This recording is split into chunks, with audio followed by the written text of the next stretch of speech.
एक आदमी जिसने करोड़ों गरीबों और मिडिल क्लास लोगों को अमीर बनने का सपना दिखाया। एक कंपनी जिसने पूरी दुनिया की सबसे बड़ी ठगी की। और एक कहानी जिसमें उम्मीद, धोखा और बर्बादी सब कुछ है। यह कहानी है सरगेई मावरोदी और उसकी बनाई गई कंपनी एमएमएम की। साल था 1989। रूस अभी अभी सोवियत यूनियन से टूटा था। गरीबी, बेरोजगारी और अफरा तफरी हर जगह थी। ऐसे में आया एक चालाक आदमी, सरगेई मावरोदी। सरगेई गणित का जीनियस था। लोग कहते थे नंबरों का खेल उसे किताब से भी ज्यादा आता था। उसने इस हुनर का इस्तेमाल बिजनेस में करने की ठानी। शुरुआत में एमएमएम कंपनी को उसने एक कंप्यूटर और ऑफिस सप्लाई बिजनेस के तौर पर रजिस्टर किया। लेकिन जल्द ही उसे समझ आया असली पैसा सपने बेचने में है। 1990 के दशक की शुरुआत में एमएमएम ने पब्लिक से पैसा लेना शुरू किया। वादा किया गया 100% तक मुनाफा, वो भी कुछ ही हफ्तों में। लोग हैरान। लेकिन गरीबी और बेरोजगारी में यह सपना बहुत बड़ा था। किसान, मजदूर, छोटे व्यापारी, यहां तक कि प्रोफेसर और इंजीनियर भी, हर कोई एमएमएम में पैसा लगाने लगा। टीवी, अखबार और रेडियो पर एमएमएम के विज्ञापन गूंजने लगे। एजेंट गांव-गांव जाते, मोहल्लों में बैठकर कहते, थोड़ा लगाओ डबल पाओ।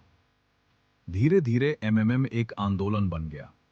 कुछ रिपोर्ट्स कहती हैं कि रूस की आधी आबादी, करीब 4 करोड़ लोग, इसमें फंस गए। एमएमएम के दफ्तरों में इतनी भीड़ होती थी कि लोग लाइन लगाकर टिकट खरीदते। हाँ, कंपनी ने एमएमएम टिकट्स कहती थी। लोग इन टिकट्स को नोटों से भी ज्यादा कीमती मानते थे। कोई अपने बेटे की पढ़ाई के लिए पैसे लुक्स लगाता, कोई बेटी की शादी के लिए, कोई बुढ़ापे की पेंशन इसमें डाल देता। हर तरफ बस एक ही ख्वाब था, अब गरीबी खत्म, अब हम भी अमीर बनेंगे। लेकिन सच्चाई बिल्कुल अलग थी। न कोई असली बिजनेस, न कोई निवेश। एमएमएम का पूरा साम्राज्य सिर्फ नए लोगों के पैसे से पुराने को लौटाने पर टिका था। यानी ये एक क्लासिक पॉन्जी स्कीम थी। जब तक नए लोग जुड़ते रहे, शो चलता रहा। लेकिन जैसे ही नए निवेशक आना कम हुए, पूरी इमारत हिलने लगी।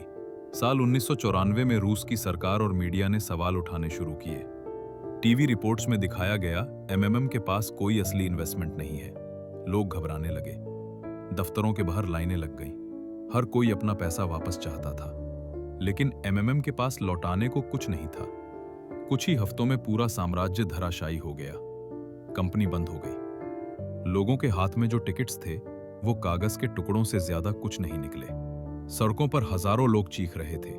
किसी ने अपना घर बेचकर एमएमएम में लगाया था, किसी ने बेटी की शादी का पैसा, किसी ने बुढ़ापे की पूरी जमा पूंजी।